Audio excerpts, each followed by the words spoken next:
Hi everyone, Suzanne here. I hope you're all well and welcome to Sew Custom. Today's video is going to be my top 6 blocks of 2018. So if you're interested in seeing that, then let's get started. So if you've been following this channel for a while, you will know that in 2018 I drafted a lot of the patterns that I made up myself with the starting point of the block. So I thought it might be useful just to sit down and chat through my most used blocks really of 2018. All of the blocks I'm going to chat through today are blocks that I have drafted following tutorials on Diane Dezel's YouTube channel.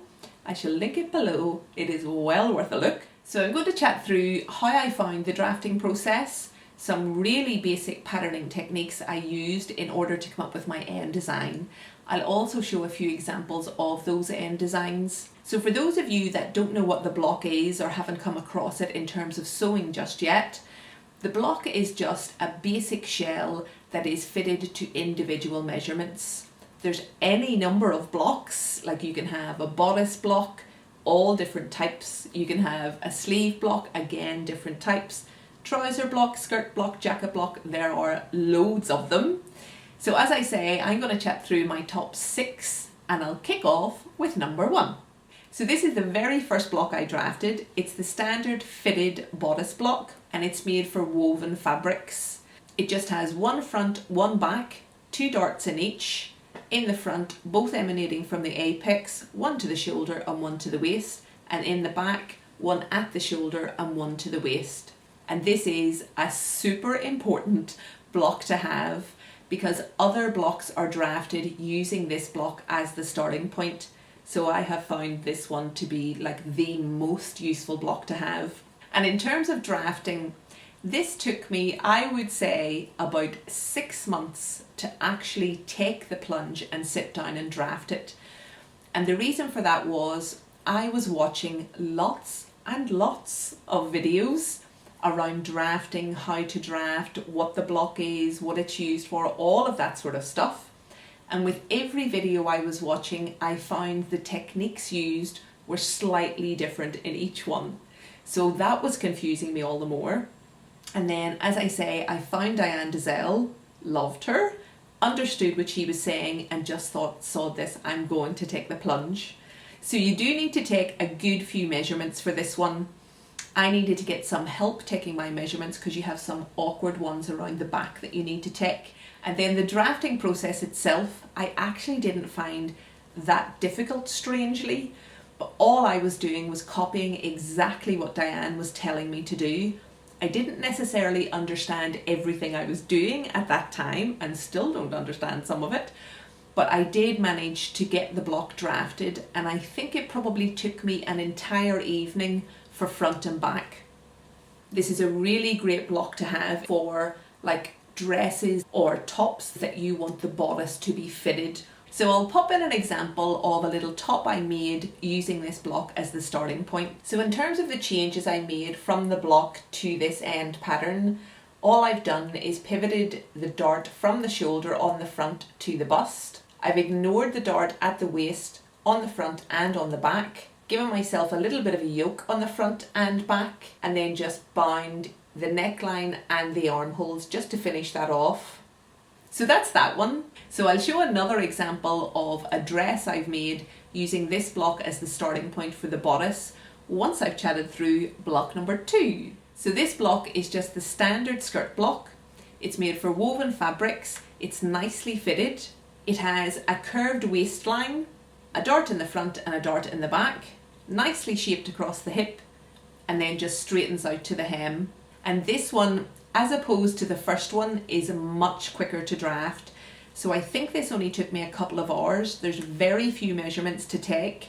It's a really basic block, and if you're wanting to get into blocks, this might be a really good one to start with. As I say, super quick to draft, easy to understand, and you can make any number of little skirts from this block. So here's an example of a little button-up skirt I made last year. So to make this pattern, I've kept the darts in both the front and back.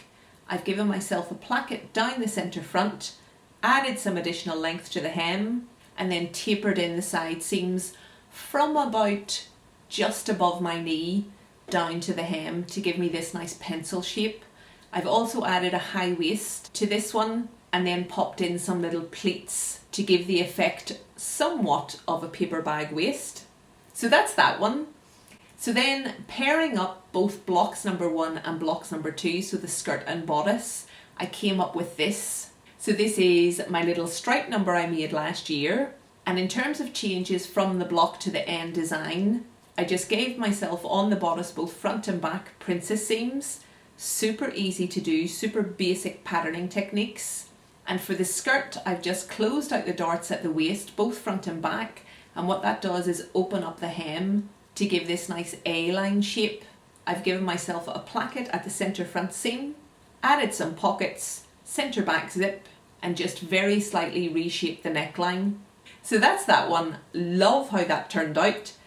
And one of the things I really love about working from the blocks, and I think you can see it here, is that you can use the same starting point, apply some really basic patterning techniques, and come up with very different garments in the end. So that's just a few examples of some of the stuff I've come up with using blocks number 1 and number 2. And now on to block number 3. And this block I have loved having. This is the Dartless bodice block. Just like all of these blocks, super useful to have. This is semi-fitted and is for woven fabrics. So it just has a front and a back, and as the name would suggest, no darts. And in terms of drafting this one, this is drafted from the starting point of bodice number 1. So no further measurements to take. So the drafting process for this one is super easy.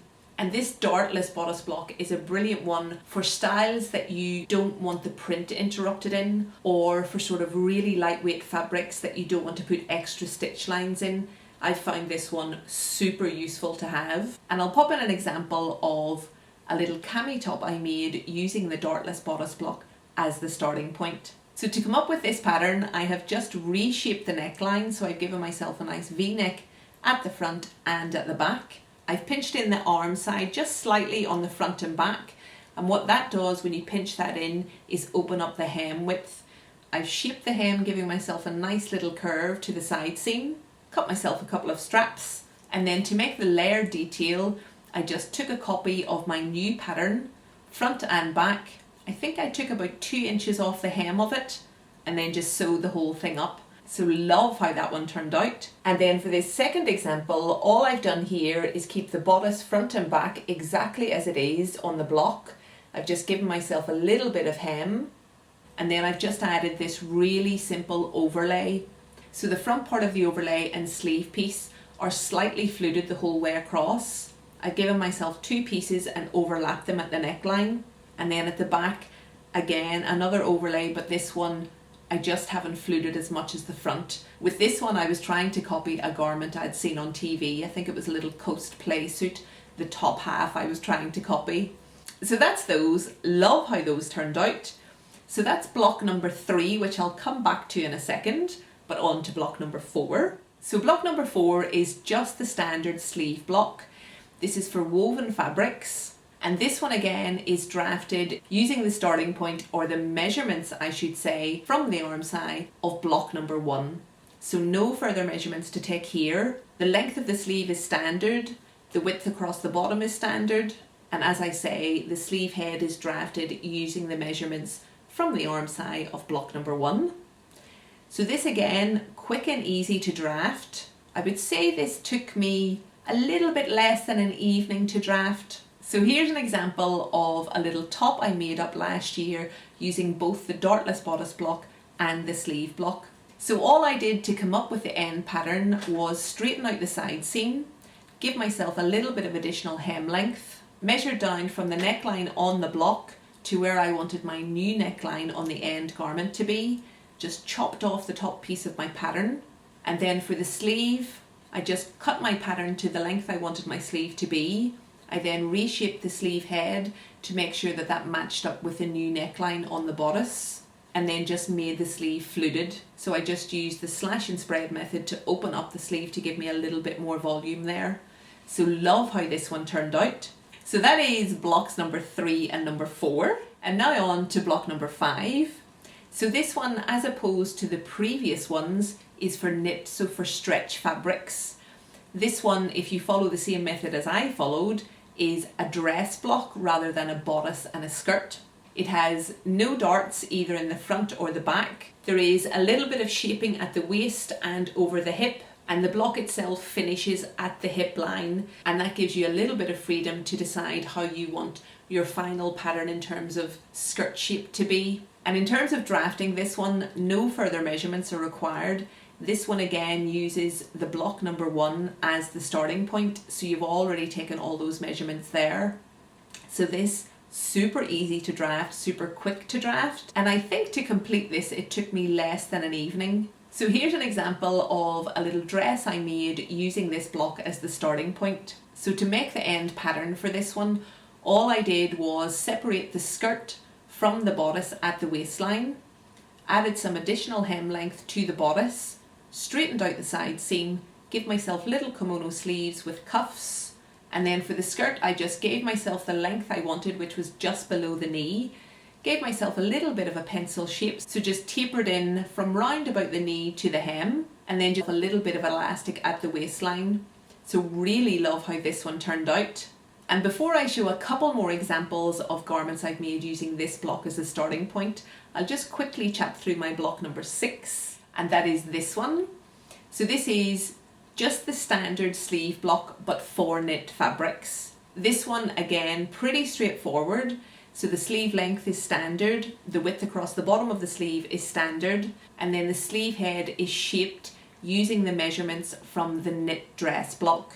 So everything between the knit dress block and the knit sleeve slot together really beautifully. So you do have to take a couple of measurements, but literally all you're doing is measuring the arm side from the knit block. So really straightforward. And here's a couple of examples of some garments I've come up with using blocks number 5 and number 6. So this first one is a little cowl back top. And to come up with the end design here, I've just straightened out my side seam, given myself a little bit of additional hem length, added a boat neck to the front, and then at the back, as I mentioned, that cowl neck. And the boat neck and the cowl neck are super straightforward to draft. I followed a tutorial in order to draft these ones myself, so I'll leave that linked below. And then for the sleeve, this is just the knit sleeve block as it stands, so I made no changes to it whatsoever, and love how this one turned out. And then this next example is something a little bit different. To make this pattern, all I've done is traced my block, I've chopped the hem where I wanted it to be on my body, and then to give me the waterfall detail, I've just extended the shoulder neck point straight out to where I wanted my waterfall to sit on my body. I've then joined that line to the hem. Super quick, super easy to do. And then for the sleeves, these are just the knit sleeve, and all I've done here is make the sleeve a little bit wider. The fabric I was using here was a coating fabric, and I wanted to give myself a little bit more room. So these couple of examples, just like the previous ones, I think show just how different you can make your end garment if you have just a couple of basic patterning techniques sort of in your armour. So that's that. So that is blocks number 5 and number 6. So I really hope you guys found the video useful. If you did, give it a thumbs up. If you've not yet subscribed, please do, and I shall see you on Friday in my next one. Until then, I hope you have a fantastic week. Bye folks!